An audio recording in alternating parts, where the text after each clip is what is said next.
So the infamous case of Ryan Wedding, the Canadian Olympic snowboarder turned so-called billion-dollar-a-year kingpin, is the big criminal case of the moment. But from its very start now of the criminal part, Yeah, Ian, this was the first opportunity for folks to get a look at Ryan Wedding since he appeared here in California late last week after, as you mentioned, being apprehended in Mexico City by authorities. So today was just a first appearance. It was a brief appearance by Mr. Wedding. He seemed pretty relaxed as he was led into the courtroom here in Santa Ana in handcuffs, but having sort of a casual conversation with his lawyer. He's facing two separate indictments, more than a dozen charges relating to his international drug trafficking empire that he's alleged to have run, as well as potentially orchestrating the murder of some witnesses. So some very, very serious charges. And we also learned a little bit more about how Mr. Wedding was apprehended in Mexico City. His lawyer saying that he didn't turn himself in as had previously been reported. it's mired in what do we even know what's true? And this is what happens really when you delve into a lot of these big dope conspiracies, what's really true. Supposedly, according to the press release released by the Mexican government, he turned himself in. But this is Mexican President Claudia Sheinbaum showing an AI-generated photo of Wedding, like seemingly walking up to the Mexican consulate, turned himself in. But the FBI, led by Trump's lapdog Kash Patel, said that they had the same squad there to pick him up as picked up Nicolas Maduro in Venezuela. Doesn't sound like a turn-in, but of course the Mexican government doesn't want to admit the United States crosses the border and grabs fugitives because that would be a violation of their sovereignty. Now, listen to Wedding's lawyer. Well, he didn't surrender. He was apprehended. He was arrested. And so any spin that the government in Mexico is putting on this, that he surrendered, is inaccurate. And I think if there's anybody in a position to know how his arrest and apprehension went down, it's his counsel. So those reports of what happened, that he surrendered, completely inaccurate. And I can understand, look, the Trump administration with the apprehension of Maduro has made clear that we're in a bold new era with regard to international relations. So one can understand why that statement might have been put out. Because if the U.S. government is unilaterally going into a sovereign country and apprehending somebody, you can understand the concern that sovereign entity might have. But he was apprehended. As you can see, Wedding wants it known he didn't turn himself in.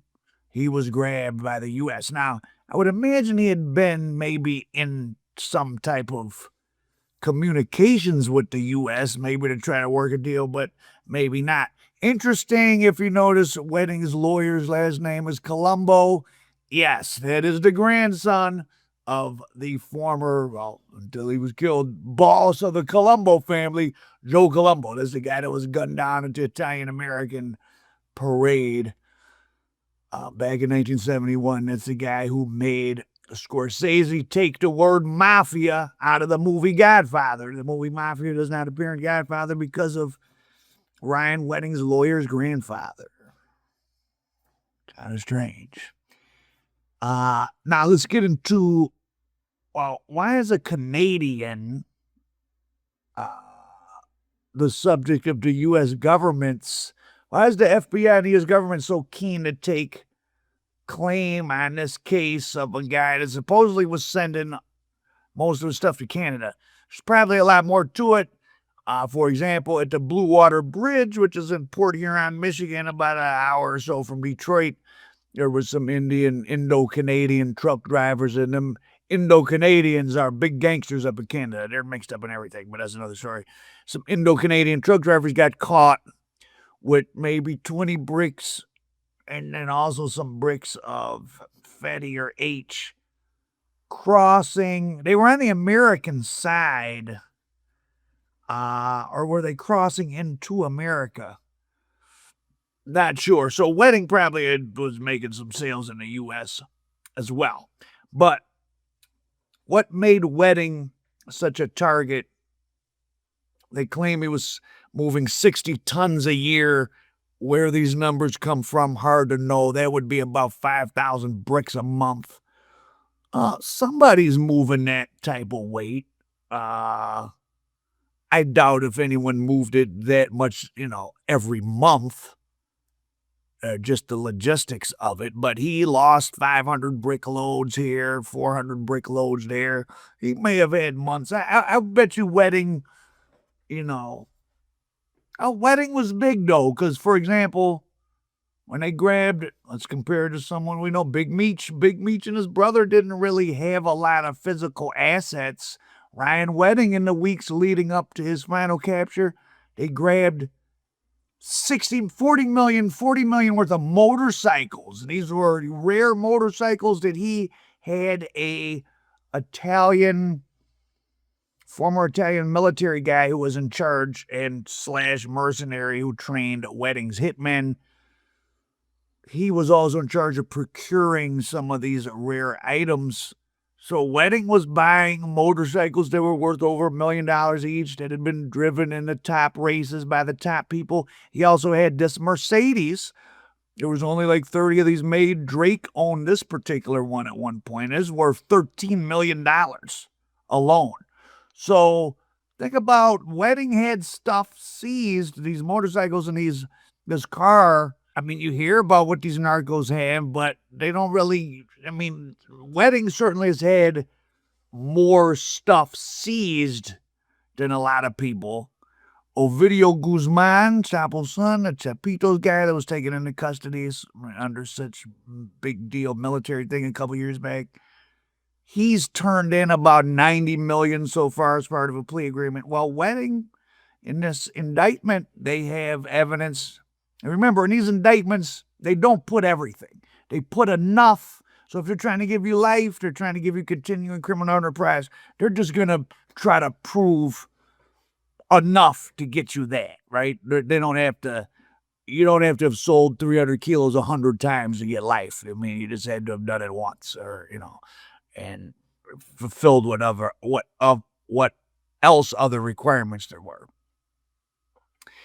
But Ovidio Guzman turned in 90 million. Wedding, they have evidence in the indictment, moved around or had sent to one particular set of Bitcoin wallets. He had control of $250 million in 5 months, $250 million just in crypto. So that's the money that's already been laundered. I would imagine some of the criminals he was selling to up in Canada are a little more sophisticated. They may be paying with crypto in the first place. But Wedding is certainly tied into this. When you get away from the American criminals, stuff gets pretty interesting because these smaller countries, people have to work with all sorts of people from other countries. Canada, a quarter of Canada's whole population are from other countries. And it's a wider variety of other countries. The U.S., mostly we have people from of Hispanic, though some other. But but Canada has, people from the Caribbean, people from Africa, people from China, people from Vietnam, and then it's tied in through the British Crown to Australia, New Zealand. So Wedding had international, he's part of this international thing. And something else that have made Wedding very frightening to the government and why you want to get them is when you have criminals who start to suborn justice, like they get their claws into the justice system. And here's a quote: "If you kill this witness, the case will be dismissed." These were the fateful words uttered by Indo-Canadian lawyer Deepak Paradkar to his client, Ryan Wedding. Now, back in October of 2024 in downtown Los Angeles, Wedding was indicted. There's 2 Wedding indictments. That was his first indictment. And Paradkar, who had been working with Ryan Wedding, Paradkar, whose Instagram handle for a long time was underscore cocaine lawyer, and was known for driving Maseratis and wearing red bottoms and blah, blah, blah. He had already been involved. They're accusing him of arranging, maybe connecting wedding to some of these Indo-Canadian truck driving companies / TPs, transporters, who would pick the stuff up in Southern California, take it to Canada. Ryan Weddings would pay probably guys from Sinaloa to protect the yayo from the jungle labs in Colombia, where he's having it made up into Mexico and across the border. The Mexican cartels control the border crossings, the smuggling routes. They have the corrupt police. They're the ones who will rob and kill you if you ain't paying them. So was Wedding part of a cartel? He did marry a Mexican woman some years ago.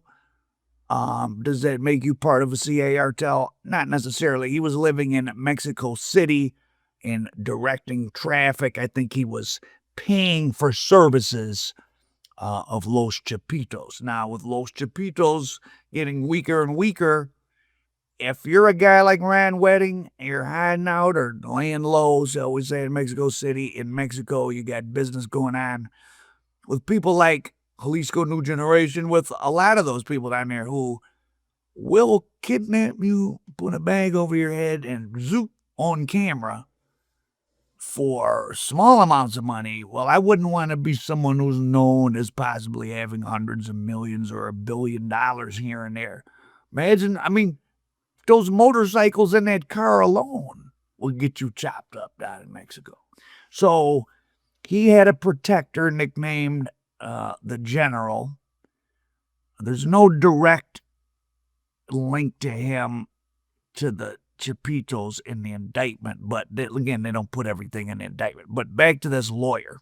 So this Deepak Paradkar, the cocaine lawyer, had already hooked Wedding up with Indo-Canadian transporters, truck drivers, and he would keep tabs on them. Now, this is where government always comes down hard. Lawyers are kind of the key to the whole thing. When you have a lot of crooked lawyers, the system can't work. Crooked defense lawyers, they gotta be, because it's too easy for them to pass information over if they're unscrupulous. And at the heart of every big, major, ongoing large drug conspiracy are shady lawyers. Make no mistake about it. In this case, we have Deepak Paradkar. So when some of these Indians would get caught, like some of them were caught in San Bernardino loading up 350 bricks, they get caught. He's on the phone with Wedding, letting them know, keeping them abreast of what's happening in court. There was a Azerbaijani guy that was driving with some of these Indians. He was able to tell the feds, it gets weird at a high level. He told the feds something and got out of custody and went back to Canada and got caught again. So some of these people have fake identities. If your fingerprints aren't in the system, you would think a guy, if some black guys got caught on 7 Mile in Detroit with 300 bricks, there ain't going to be no bail. But if you get caught loading up 300 bricks in the back of a truck in San Bernardino, somehow you just get out and get to go back to San Bernardino. Maybe he was working, but if you're running a big organization, you should be compartmentalized to the point where a lot of people shouldn't even really, they just know they get told, here's keys to a truck, drive it from here to here, and then call his phone number. They don't really know who they're working for. So they have less information than you might think. So when Paradkar told Wedding, if you kill this witness, the case will be dismissed, he wasn't talking about one of these Indo-Canadian truckers. He was talking about this guy, Jonathan Acevedo Garcia. And in fact, Jonathan Acevedo Garcia was key witness in that first indictment they announced in downtown Los Angeles in October 2024. He was also a Canadian, but of Colombian descent. He met Ryan Wedding during Ryan Wedding's first prison term back in '08. Wedding, who had already built himself up in the reefer game, but it took a big raid that he narrowly escaped getting charged with. He went to LA with enough money, might have borrowed it from his father, because he borrowed the money to get into the weed game from his father. Ryan Wedding grew up in such a way when he was training for the Olympics when he was a teenager, his father was able to spend $40,000 a year just on his training. So Wedding comes from not just middle class. Wedding comes from maybe not wealth, but enough money where the family has 40,000 extra G's so that all Wedding had to do as a teenager was, quote, eat, sleep, and train to get ready for the Olympics. And famously, he came in 24th at the Canada Olympics, but he was very young. Wedding could have competed again in the Olympics. Wedding's Olympic career was not over, but he wanted to get into crime. But so, Paradkar knew from being Wedding's lawyer that the case pretty heavily hinged on Jonathan Acevedo Garcia being able to say, I was with Wedding when he did this. This is his right-hand man. This is the hitman. This is who does what. Again, he had met him in a prison, supposedly the largest private prison in the world. There's some prison in Oklahoma that has like 4,000 people. It's mostly for people that get, illegal aliens and people that get drug mules. So Acevedo Garcia was in prison. He had been trying to smuggle in some meth pills into the U.S. and got caught. They didn't know each other, but they were both from Canada, so they got cool in there. When they got out, they hit the ground running. In fact, the indictment starts the date of their conspiracy. It's the same day Wedding is released from U.S. custody, like December 2011. So Acevedo Garcia was very key. And, so just so you know why Wedding was in prison, he got the money from his father. He went to L.A. They were supposed to buy 24 keys. They bought one key to see was it good. It was good.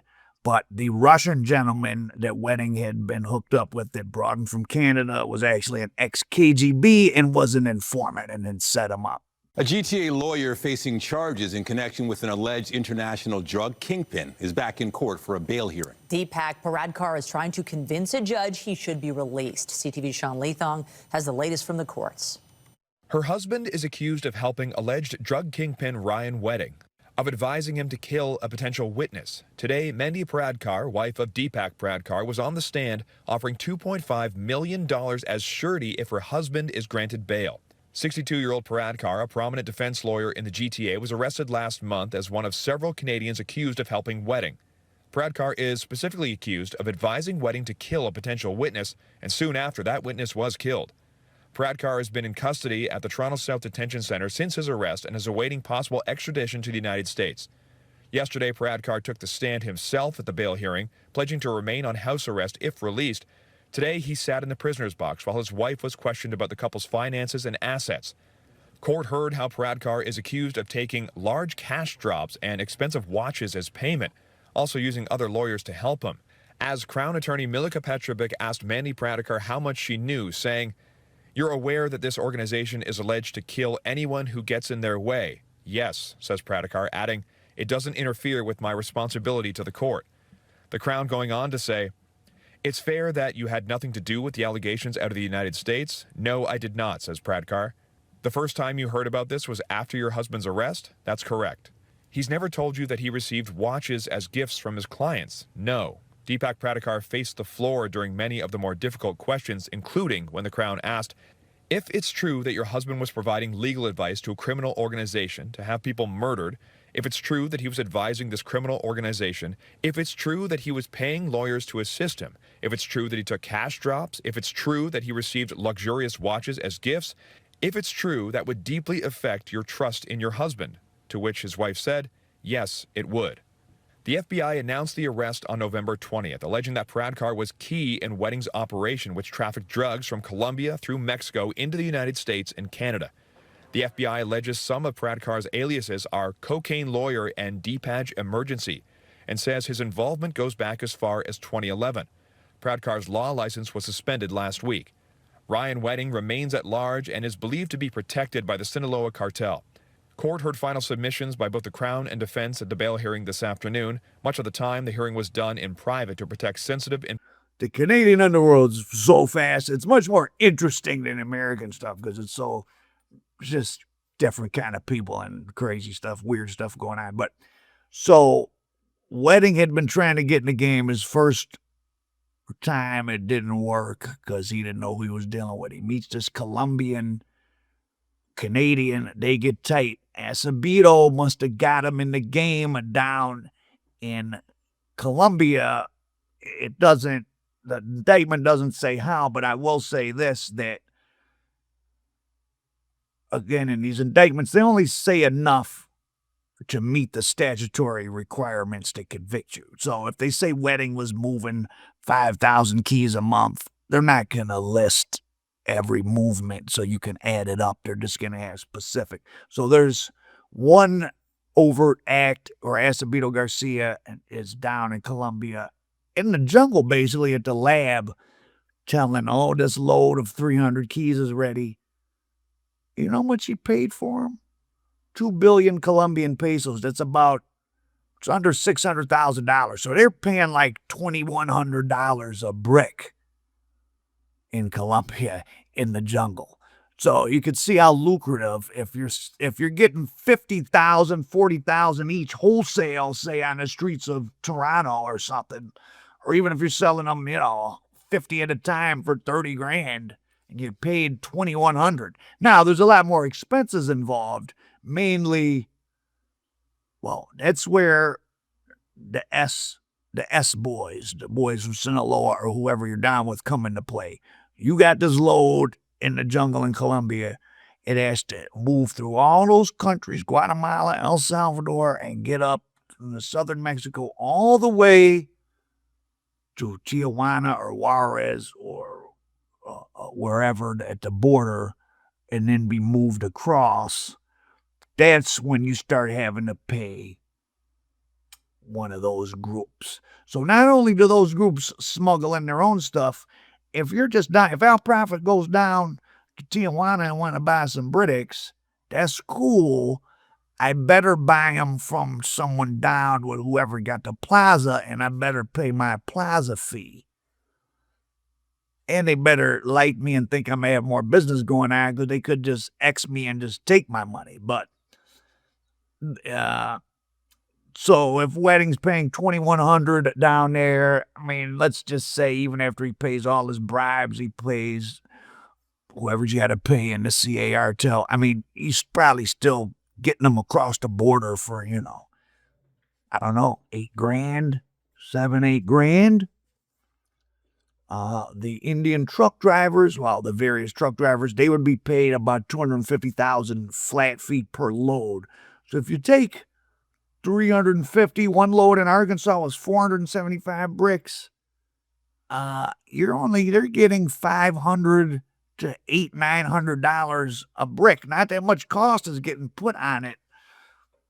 That's why these drug conspiracies at this volume, there's just so much money to go around. So you can pay 2 drivers $250,000, and that's only adding a trivial amount to the cost of each brick. I mean, basically, if you can get the stuff from the jungle in Colombia to be pulling up away at a warehouse in Montreal, you're going to make a whole lot of money. And if you lose, loads along the way, if you got to pay people, if you got to, hey, here's $100,000 for a lawyer, plus we're going to give your wife $100,000 to shut the F up, which like Courtney Brown, Motown Mafia, their family would do when they would get caught with H loads. But you'll hear about that in the new documentary, Beyond Street Dreams. But Deepak Pradkar was down with the homicide, though. For example, in part 2, we're going to get into some homicides early in Wedding's career. But when the Indians got pulled over in Arkansas and they had like 490 bricks, Wedding said they were on a telegram thing. Basically, let's clean it all up. Let's get rid of everybody. Get the guys out on bail and let's just kill him. And Paradkar just said, hey guys, create a separate text string to talk about that. Leave me off that one. Lawyer ain't supposed to do that. Mind you, this lawyer had provided the information of who got pulled over, what jurisdiction, were they in custody, what their inmate number was, so they could be tracked. And in fact, different Indo-Canadians were killed, including a whole innocent family. But we're going to get into some of the other homicides in part 2. Now, about this, part 1 is really all about this witness and how much money and what really was Ryan Wedding's scope. I think people are trying to say, the government's hyping him up to be bigger than he was. I'm just looking at what was seized. Ovidio Guzman didn't have $40 million in motorcycles and another $15 million car. Now, maybe it's just because those guys, they have it in all different names and this and that and the third. I wouldn't be surprised. I'm not saying those guys didn't have that stuff, but for sure, he had that, and he had one crypto wallet that got $250 million in 5 months. Sounds like profit. So I can believe that guy made a hell of a lot of money. He's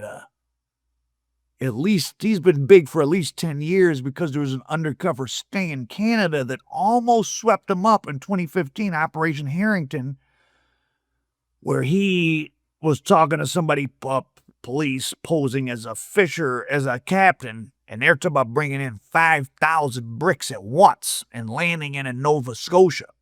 But Wedding got the sense something was off and dipped, and some people that were involved in that popped up dead.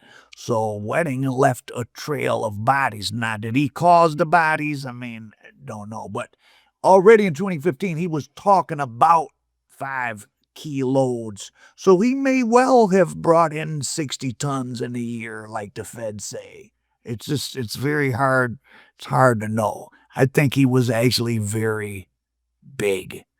I know from interviewing my buddy Sinister Monopoly, you've watched, he was involved with the Beasters, the BC Buds. He would be sitting down in L.A. owing, well, the same people that Ryan Wedding was, some of the same people Ryan Wedding was serving his yayo to more recently in Canada. Bikers, Indo-Canadian gangsters. They would call Sinister in L.A. and be like, oh, you got the $4 million for the reefers? Okay. Hey, as a favor, since you're in L.A., could you put together, you got $400K or $4 million. Could you get us, 270 bricks and just put it together for us, and then we'll have somebody come pick it up. And he did that a few times. He's lucky he didn't get indicted on that. The statute of limitations is passed. He's talking about it in interviews. But once those big sums of money are flowing and you're connected to the system, I mean, it can happen. Like, it's not magic. Like, suddenly you're in a movie. Suddenly, if you know the right people and you're like, no, we got the $3 million right here. Suddenly, people is pulling up. And they got the key to work with the scorpion or the whatever, or the rat, El Raton, Ovidio Guzman. You're getting bricks of fentanyl with a little comic rat stamped on it. Like, oh shit, this is straight from a video. Like, it's happening. You're in a movie. So Paradkar has been involved in Wedding's ring per the feds. As you can see, he's been indicted himself. Paradkar is out on a very restrictive bail. He had to put up like $5 million. His daughter, who's a lawyer in Chicago, they're deporting her back.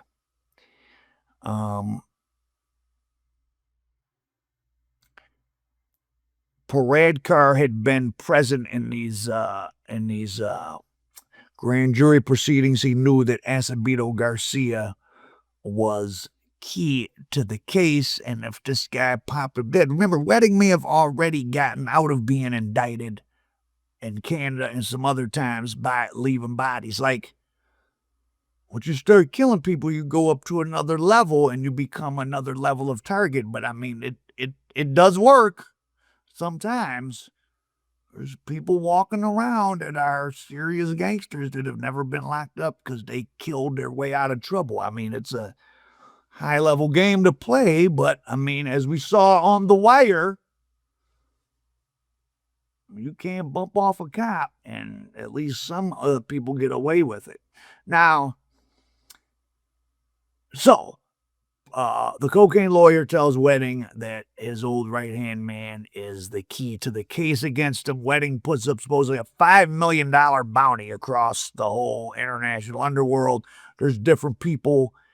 Well, give me 40,000. I got this piece of information, and and he's handing out money and he's getting information. He's triangulating upon him.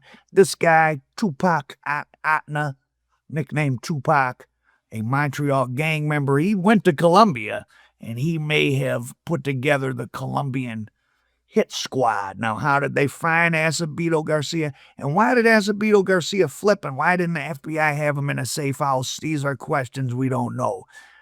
And now that I said it out loud, why in the hell was Acevedo Garcia floating around? The FBI or the Canadians or whoever he flipped to should have been like, oh, no. You have to sit in the safe house. You're in witness protection now. And why he flipped, not known. But he was testifying in the grand jury. He put all the pieces of the puzzle together against Wedding. Why he would let this guy be floating around, it seems like an error on the part of the Canadian or U.S. or both federal governments. But so you have Montreal gang members like this guy Tupac Atna. You have this woman who's supposedly one of Mexico City's biggest madams.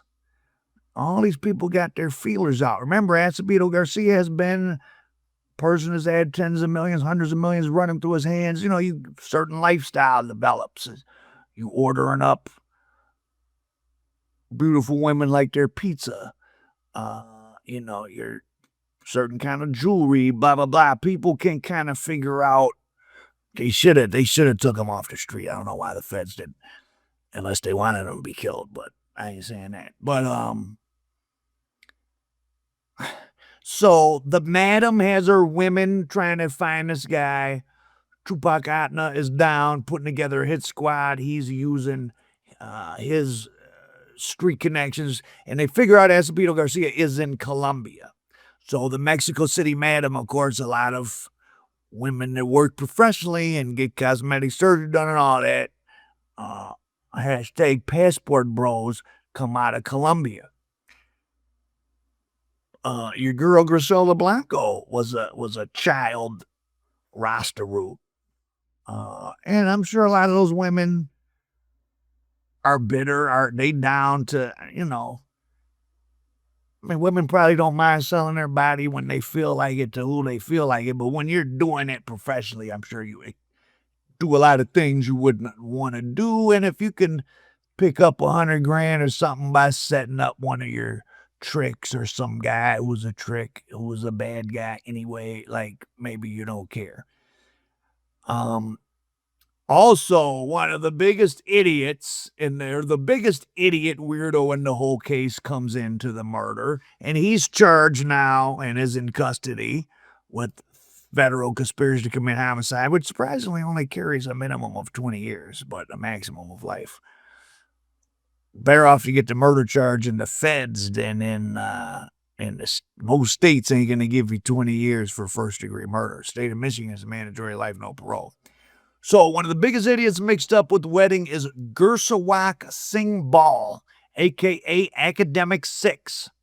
So for my hip-hop fans, DJ Academics, the hip-hop gossip columnist, the male Tasha K or whatever the hell he is.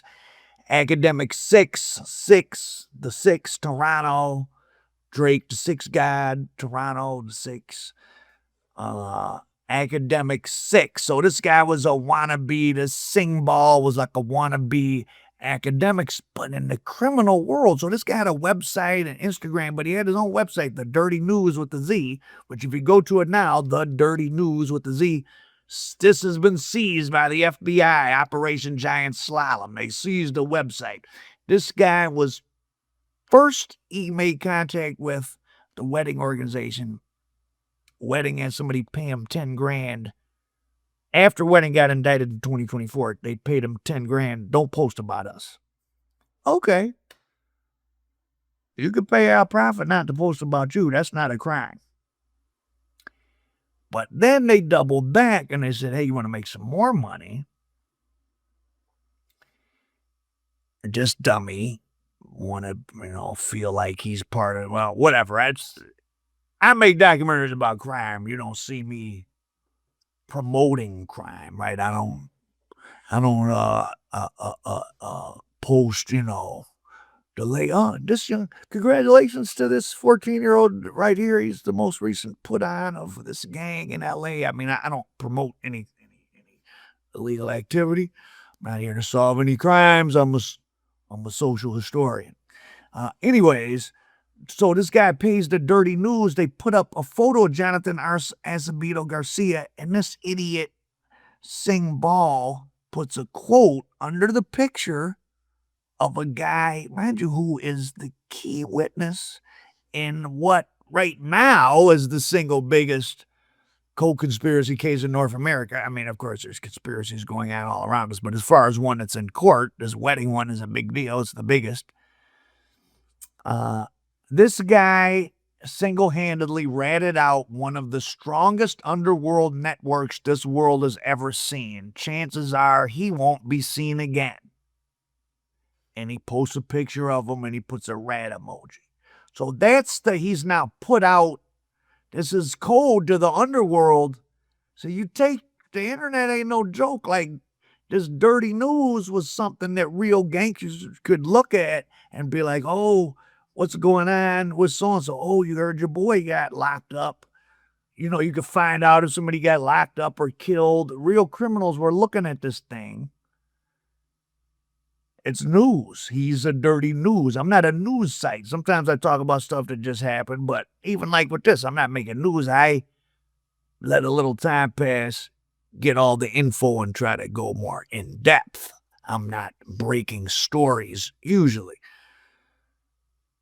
So, because he made that post, he's charged with homicide, because between the madam in Mexico City sending out her whores, between the Tupac, the Montreal gang member floating around Montreal, and here's the wanted poster. She had one of her whores lure him to a lunch that she didn't show up for, but somebody else did. The guy's on a motorcycle and in a car. Possibly Mr. Atna was with them. He might have been driving, don't know. The Colombians are not Atna and a Sing Ball, as you see here. It doesn't look too good in court. They're in custody. They got taken in custody before Ryan Wedding. They're charged with homicide of a federal witness. They're not going to, that's one thing you don't want to be charged with. And then Mr. Academic 6, Sing Ball, Wedding. So the assassins, this goes on in this world, like with hitmen. They take a picture of the body and send it so they can get their reward. Because a lot of times people don't. Now with the internet and encrypted phones, people don't necessarily know each other. This ain't days of the mob. Hey, Jimmy, we need you to push a button. Like, these people don't know each other. So you got people on encrypted things like, oh, I'm here. Here's a picture. Here's the guy. Okay, I'm going to send you $20,000 for finding him. Then he sends that picture to the hitman. They pull up, do it. So when the hitman did it, they took a picture. They sent it to Wedding. Wedding sends it, or has one of his flunkies send it to Sing Ball at the Dirty News. He posts the guy's dead body at the restaurant, and it says, boom, this is what happens to rats or something like that. So he's all in. He's helped facilitate the homicide, and he's also helped, a phrase we learned in the Big U indictment, create an atmosphere of intimidation and fear on social media. He's helped Wedding do that by showing, this is the guy that testified against me, and I found out, he's supposed to be a secret witness. I found out, we found him deep in Colombia, well, in the Medellin cartel, eating a lunch, and whacked him. So my organization has global span and reach, and I can find out information and I can get to you. So that's how an influencer, a lawyer, and a madam all are charged with homicide in Ryan Wedding's billion-dollar co-conspiracy. He's being defended by the grandson of the infamous Joe Colombo of the Colombo Mafia family. And he did not turn himself in. He was grabbed by the Americans. Question is, had he been talking to them, planning to turn himself in, and it just happened earlier? Wedding had, you can see by these photos, I mean, he had fairly extensive plastic surgery. He had access probably to hundreds of millions of dollars. He was hiding in Mexico City, which is depending on how you measure cities, the federal district of Mexico City, which is technically Mexico City, is the biggest city in the world. We wouldn't call that a city by our standards. It'd be more like a county or something. But it's about the size of L.A. County with twice the people. So L.A. County has 11 million people. Federal District of Mexico is like 24 million or something. Like Mexico City area has as many people as the state of Michigan and Illinois put together in, a relatively small area. And there's a lot of wealth there. Wedding had plastic surgery. If Wedding had turned off all his communications, who knows? I mean, he could have stayed gone. Once Acevedo Garcia was bumped off, that did greatly weaken the Fed's case. They actually had to take a break and regroup and get some more evidence, but the murder itself started to become one of the pieces of evidence. And we'll get into how that was uncovered. But Wedding's Indian lawyer is out on $5 million bail for helping him get people killed. The idiot influencer that ran a website, he's locked up, charged with murder. He's going to want to tell. Was Wedding negotiating? Remember, Chapitos just kidnapped El Mayo. They're in the U.S. Chavo's two sons have pled guilty. They were supposed to get sentenced January 9th, but it moved to July because the more help you can give, the more money you could turn in, the better deal you can get. Remember, El Mayo's own brother and son testified against Chapo back in the old trial. They're both walking around. The U.S., they're witness protection. They're around. They did 11 or 12 years. They turned in a bunch of money, which I'm sure wasn't every penny. So to do those things those guys did, all those homicides, okay, we're going to make you turn in $100 million, but you still got 30, 40 million scattered across the world. You're going to do 11 years. You're going to get out. You get to stay in the U.S. Pretty good deal. If you can get to the top of the food chain, but not the absolute top, because they want people like Chapo and Mayo to be punished in public. Escobar, to make it seem like we've done something. But the people right below them, or even people above them with less of a profile, often some people don't get caught. Or you do what you do. If I told you you could run amok, people make hundreds of millions of dollars, and you can do that for 12 years, and then you had to do 12 years, and you were going to have 50 million when you got out. I mean, you'd be a bad person because you'd be down with killing, but I'm just saying, but not that bad of a deal. I mean, if you were the type of person if you were antisocial, if you didn't care about taking lives or selling dope, or even forget the taking lives part. If I told you could sell billions of dollars worth of dope for 12 years, that's how those foreign people can do it. Americans, Meach and them didn't really get much money seized, and if they had money, Meach knew that's why he was spending it. He knew as an American citizen, you really can't. It's very difficult to hide. They would just took it anyways. They don't let you keep part of it, usually, unless you're slicker than slick. But for these Mexicans, Dominicans, Russians, they're often able to, they're not citizens of the United States. It's hard for us to know what money they had. So anyways, is Wedding trying to work like a level of deal of like a El Chapo's sons, the Chapitos, or El Mayo's son and brother. Wedding don't want to, what they all fear is going to Florence ADX. They don't want to be buried underground. Chapo's going crazy. They say he cries. I'm sure everybody there probably does cry or go crazy. It's a living tomb. They call it a clean version of hell. But Ryan Wedding, I think, was a big deal.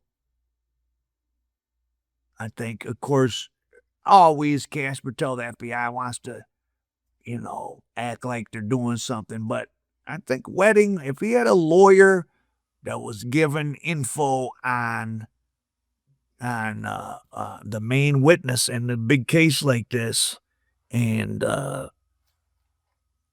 it's pretty here, and I'll make itself. Put on my wave cap after. Yeah, so I think Ryan Wedding was a big deal, judging by the amount of stuff, hundreds of millions in crypto we know about, 40 million in motorcycles, a $13 million car.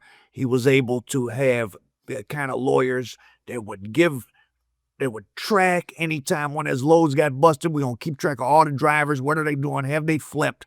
Oh, this guy's a witness against you. He's in the wind somewhere on planet Earth, because part of the search for Acevedo Garcia was in Mecca, Saudi Arabia, Dubai. Like, these people are moving around the world. They tracked him around the world for whatever reason.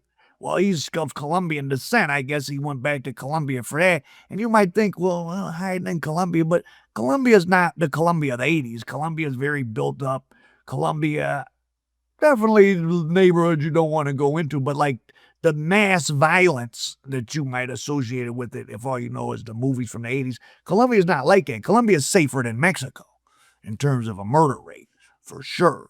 The Colombian drug barons are much calmed down. They just are about the money. And don't get me wrong, stuff happens down there. It can be unsafe, but a lot of that coke money from the 80s and 90s built up.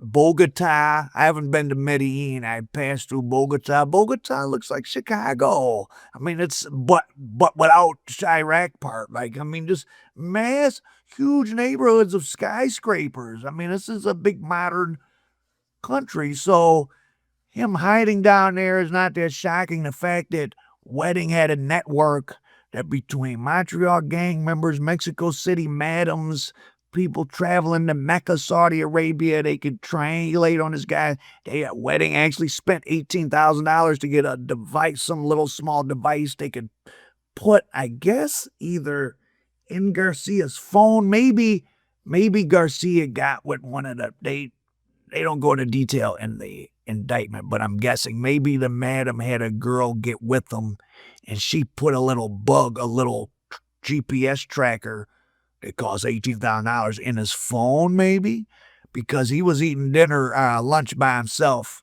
and they whacked him. He wasn't even with nobody. He just didn't know he was being tracked. So that's the starting point of the case. There's a lot more interesting things I'm going to get into. I'll do some more parts of this, but he was captured illegally by the U.S. on the Mexican side, but Mexico doesn't want to admit that. The Mexican president's so out of it, and maybe everybody's so out of it, but she thinks an AI photo of him is real. He's got the same, his lawyer is the grandson of the Colombo crime family founder, and hundreds of millions in crypto. If he was talking about doing a 5,000 key load back in 2015 with that undercover Canadian cop, why couldn't he have been doing those size of loads? Maybe he was. Again, the government does not put everything in the indictment. You can't add up the stuff in the indictment and be like, oh yeah, he sold 5,000 bricks a month. Well, that info's not there, but judging by the amounts of money, the things he's able to get done, very possible. I mean, he definitely was somebody, because a big guy, Demetrius Holloway, the Detroit kingpin from the 80s, he was getting at times 1,000 bricks at a time on consignment. And the holding spot was Indianapolis. They would give it to him in Indianapolis, and he would take it to Detroit. So why couldn't Ryan Wedding have been getting a couple thousand through? Because once you got the organization going, if you got people down in the jungle and you got driver, yeah, man, every couple days, that's how, listen, the way people really make money selling drugs, it's an ongoing, how many keys we got today? Oh, we only got 240. Fuck it, send them. Tomorrow we got 600. Send it. And then 4 days after that, you send another 400. It's constantly every couple. So if every 3 days you got 300 rolling, it's 3,000 a month. I could see that. To get to the 60 tons, that's 5,000 a month. I don't know why they bothered to make up that number. It's probably a guess, but sounds plausible. I think Ryan Wedding really was a really big person. Think of him on the level of maybe like a Flores twins, right? One of the biggest people, not directly, that's actually, but but in a way, he was bigger than them because they were getting it from Chapo and others. Wedding had his guy down in Colombia. He was getting stuff in Colombia. Some loads he bought, like I said, 2 billion pesos for 300 bricks, 250 bricks. That's $2,100 each. Flores twins weren't doing that. So Wedding was a mini narco lord on his own. That's real. So tomorrow, well, probably going to take me a couple days, but the next part, we're going to get into Wedding's early story and how he got to this point. Our prophet, O Canada, America,